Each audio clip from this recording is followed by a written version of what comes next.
Assalamualaikum warahmatullahi wabarakatuh. Kami dari kelompok 1 yang beranggotakan saya Adelia Fatmawati dan Berlian Hanung Pramesti ingin mempresentasikan sejarah perkembangan filsafat ilmu. Sejarah perkembangan filsafat ilmu. Sejarah perkembangan filsafat ilmu tidak dapat dilepaskan dengan sejarah filsafat itu sendiri, khususnya filsafat barat. Perkembangan sejarah filsafat barat dibagi menjadi 4 periode, yaitu A. Zaman Yunani kuno, B. Zaman abad pertengahan, C. Zaman abad modern, dan D. Zaman abad kontemporer. Yang pertama, zaman Yunani kuno, yang menyebutnya dengan zaman filosofi alam, sebab tujuan filosofi mereka adalah memikirkan soal alam besar. Dari mana terjadinya alam, itulah yang menjadi soal bagi para filosof pada saat itu.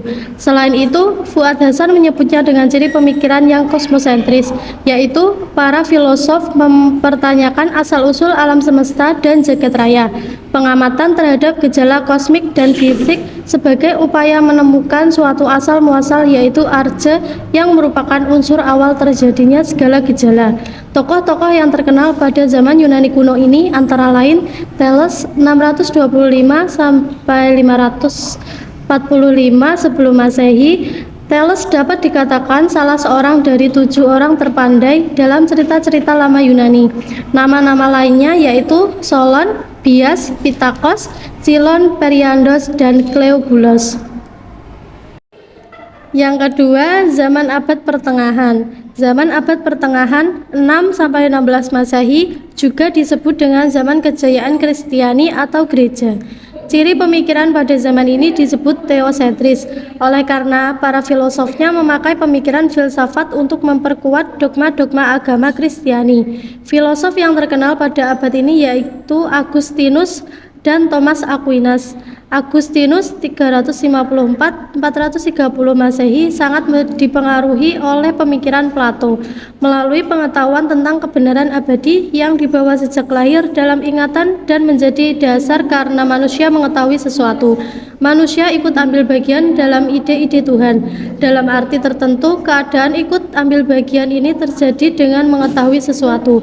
Namun semua perbuatan mengetahui dibimbing oleh kasih, berpikir dan mengasihi berhubungan secara selaras dan tak terceraikan.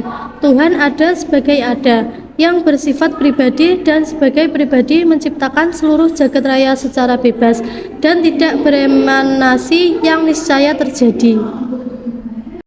Yang ketiga yaitu zaman abad modern. Pada zaman abad modern ini ciri pemikiran filsafatnya adalah antroposentris. Para filosof zaman ini menjadikan manusia sebagai pusat analisa filsafat. Peralihan dari abad pertengahan ke abad modern dikenal dengan suatu era yang disebut dengan Renaissance. Dalam era Renaissance ini, perhatian diarahkan pada bidang seni lukis patung, arsitektur, musik, sastra, filsafat, ilmu pengetahuan, dan teknologi.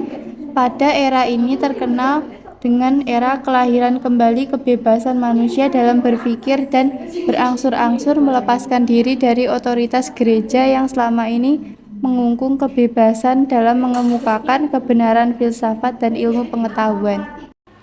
Yang keempat yaitu ada zaman kontemporer. Pada zaman ini lazim disebut logosentris, artinya teks yang menjadi tema sentral diskursus para filosof. Tema yang menguasai refleksi filosofis dalam abad ke-20 ini adalah pemikiran tentang bahasa. Tugas filsafat bukanlah membuat pernyataan-pernyataan tentang sesuatu yang khusus, melainkan memecahkan persoalan yang timbul akibat ketidakpahaman terhadap bahasa logika. Sekian presentasi yang kami sampaikan. Apabila ada tutur kata yang salah, kami mohon maaf yang sebesar-besarnya. Wassalamualaikum warahmatullahi wabarakatuh. Tokoh-tokoh filsafat serta pemikirannya.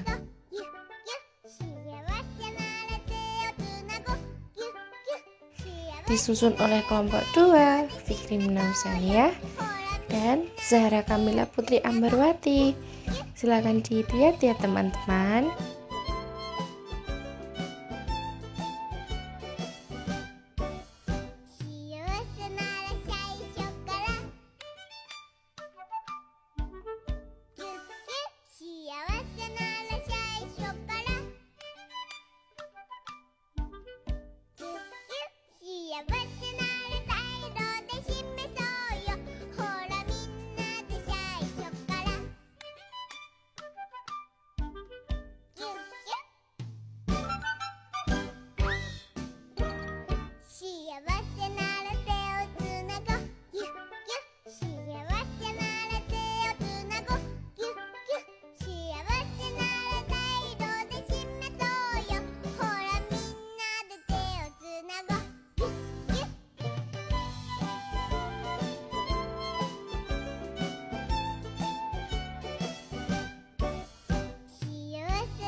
Nah, sudah kenal kan sama tokoh-tokohnya? Banyak bukan? Semoga itu menambah wawasan kita ya.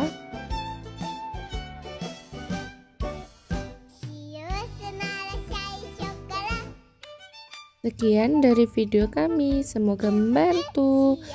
Bye bye, sampai jumpa.